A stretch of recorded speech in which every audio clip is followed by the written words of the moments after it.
You ever have a custom bike fall off a trailer? I have.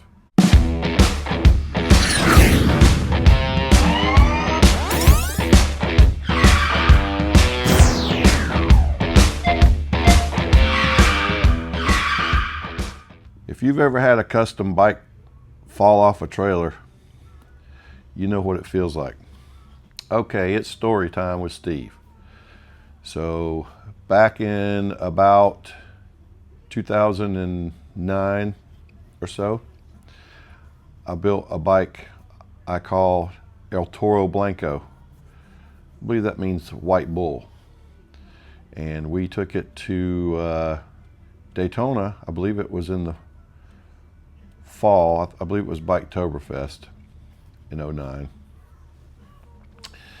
Trailered it over there to probably the Rat's Hole show. I don't remember specifically which show it was, but it was a day trip. We just shot over there for the day and then came back. So at that time, where I lived, it was a deed restricted community, so you couldn't park a trailer in the driveway. So the trailer I had was one of those fold-up trailers that I put plywood on, and it was a good trailer. Wasn't anything wrong with it. The trailer's not the problem.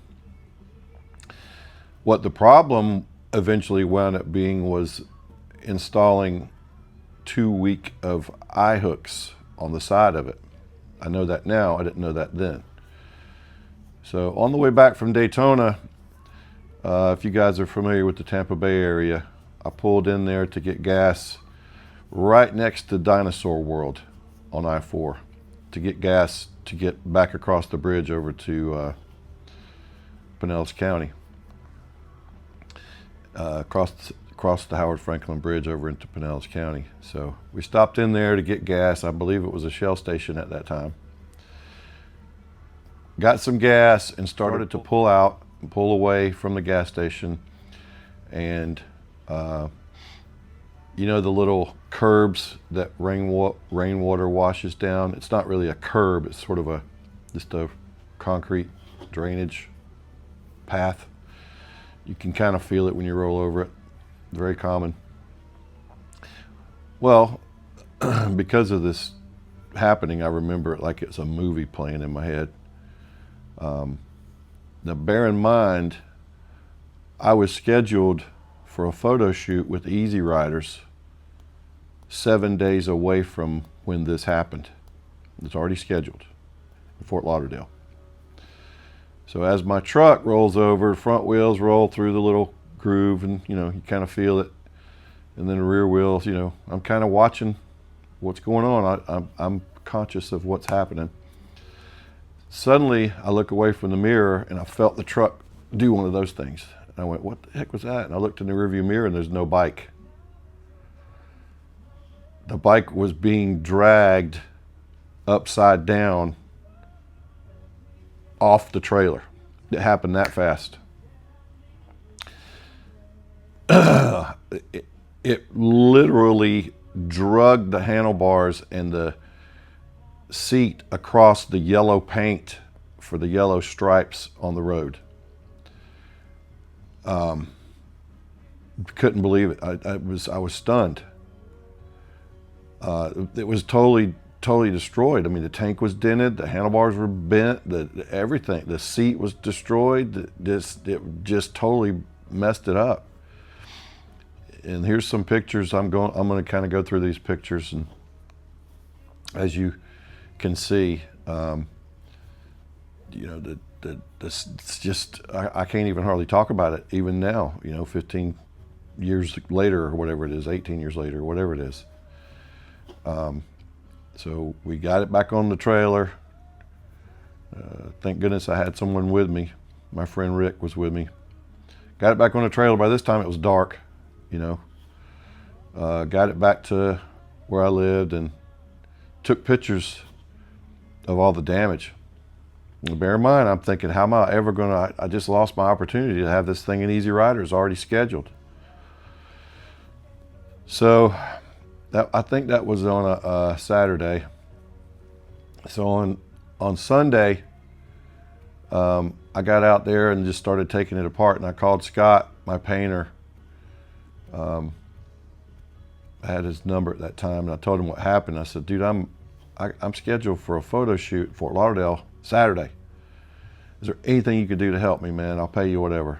And he said, yeah, bring me the tank and the fender, I'll fix it.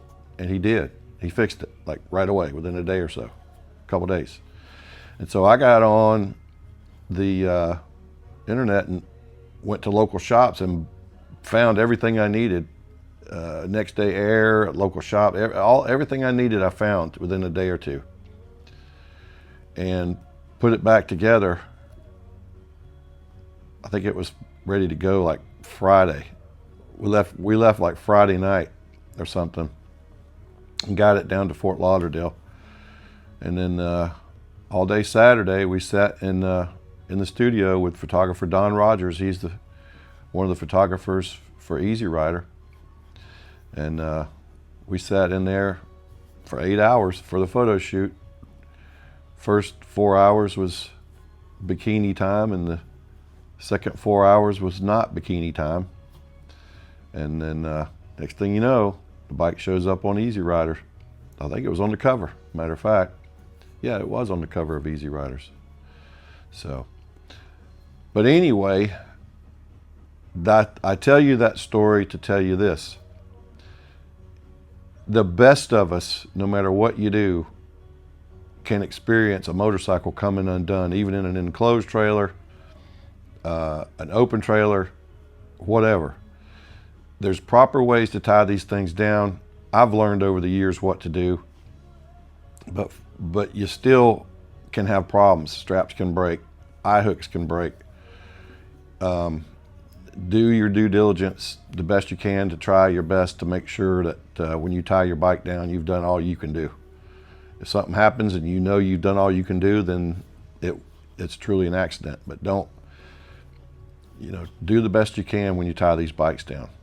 So I hope this little story will help someone, help a lot of people with their bikes and towing them. We all tow bikes. Everybody's going to tow a bike. Don't even tell me that you don't tow your bike, because you're going to tow it sometime. Somewhere along the way, it's going to get towed. So don't say that I don't tow my bike, I ride my bike. Okay, you're going to tow your bike one day. So you need to have the information to make sure that it's tied down as safely as you can. As always, if you like my stuff, please like and subscribe. If you don't, that's fine too. I'm glad you watched. I'm Steve Carr, and I'll talk to you later. Thanks for watching.